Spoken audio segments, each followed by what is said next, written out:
What's up, everybody? Chris here from CCJ The Saint Least, bringing you guys another Dragon Ball reveal video. Today we're going to be going over the Rise of the Unison Black Uncommon and Common cards, I believe.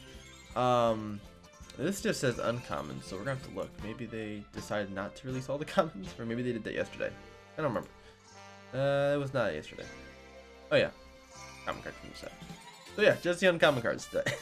Let me know what you guys think of these videos down below. Like and subscribe. Let us know what you think of these cards as well. If you think this new black archetype is going to be strong, or any of these cards are, just very good supportive cards. We have Son Goku, Power of Legend. It's a 3-drop, 15k critical unique if your leader is green. When one of your card skills makes makes your opponent discard a card, you may play this card from your hand. Okay. 0 combo power, which is kind of weird. Send this card to your owner's warp. You can't play copies of this card for the turn. Choose up to one of your opponent's battle cards with energy cost 4 or less and send it to its owner's warp. Has the unique effect, which is... So you basically can only play one of these once per turn, and you can only have one of them on the field at once. I'm not a big fan of this card. I don't think this card's very good. 0 combo power makes this just really bad. You're basically playing this out if you basically do some hand destruction, and then you get a 15k crit on board, and then you kill, you swing for it, and then when they you can only disactivate main on your turn. You choose one of your opponent's battle cards 4 or less and KO it. Yeah, I mean, it has usefulness, but the fact you can only play one of these once per turn, it's kind of bad. If they didn't add the second part in here, and you can basically get rid of, I mean, you couldn't be able to anyway because of the unique. I'm not a big fan of this card. I don't think this card's very niche card. It's not very good. Not a fan. Bardock the Resolute.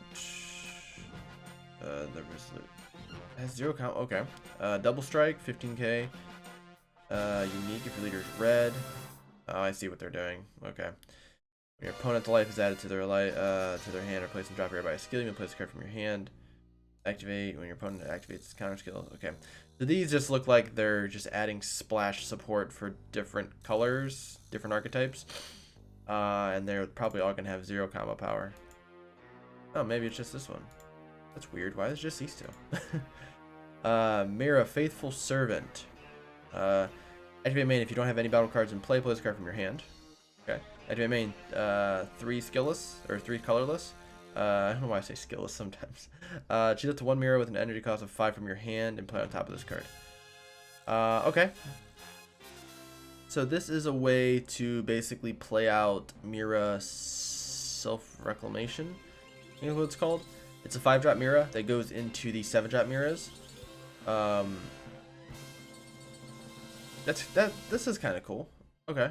I'm not too mad at this, because then there's also Dimensional Breaker Mira as well, which has some hand destruction to it. So you basically can play out one of the 5-drops for 3 energy. You can play this out on turn 3 if you wanted to, because if you don't have any battle cards in play, you just play this out. As long as it doesn't get counterplayed, you can activate 3, play out the 5-drop, and then it's safe basically from almost every counterplay in the game at 5 energy. This is pretty good. I like this card. I think this is something that can help the Toa archetype a little bit. Gravy, the Dark Sorcerer. God, he's thick. That's a thick boy. Unique blocker if your leader is blue. When your energy or your opponent's energy leaves an energy area due to a skill, you may play this card from your hand. When this card is removed from the battle area, that opponent's skill or KO, switch one of your energy to active mode. Okay. That's kind of cool.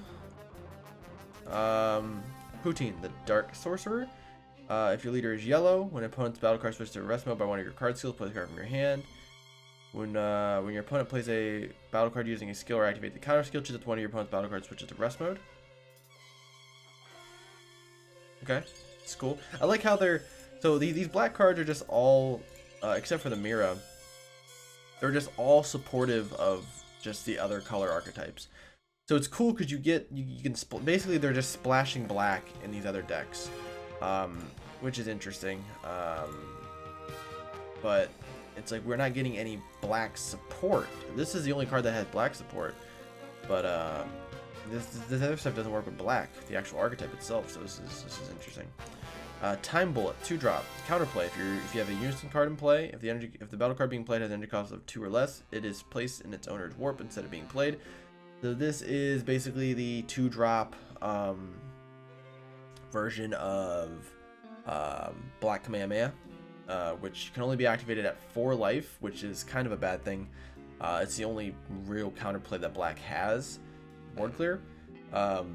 Now this is interesting. You can activate this card skill from your hand by paying 2 cards, sending them to the discarding without paying its energy by choosing 2 cards in your hand and discarding them. Discarding just I'm assuming just goes to the drop, not the warp, because normally black cards go to the warp when this kind of stuff happens. So it's kind of cool. It's kind of cool. I think this is gonna be a good card. I want to see what unison cards we get from this set. Obviously we've only seen this one here from yesterday. Which doesn't really pertain to Demigra or Toa. Really, it's more so a skillless. This mirror, so you can play out this mirror that we saw from yesterday. When this card is played, your opponent chooses 2 cards in their hand, send them to the warp, and then choose 2 cards in your hand, send them to the warp. When one of your opponent's cards attacks, negate the attack. So this is gonna be a really good card, I feel. This is going to be a really good card from yesterday. I have some deck ideas and I'm working around with this card right now. I'm interested to see what else we get. So for my breakdown of these cards, these are all just splashable colors. These 4 cards here, outside of the Mira. You're just splashing them in other color waves. The Mira will be very good for the Toa archetype unless the new black leader, that's not the Vigangs leader. Because so each leader gets, to my knowledge, each color has gotten 3 leaders so far. So especially mainly because there's the structure decks. So black has a structure deck that will be released on Friday, I believe. So black should have, that's obviously going to be the Vigangs leader. We haven't seen any other black leaders yet, so we still have 2 more black leaders to be seen. So I'm interested to see what they're gonna show us. But yeah, all in all, not too impressed with these splashable cards. The Mira's cool, and Time Bullet's pretty cool, but everything else is kind of eh. But let me know what you guys think, and I'll see you guys in tomorrow's video.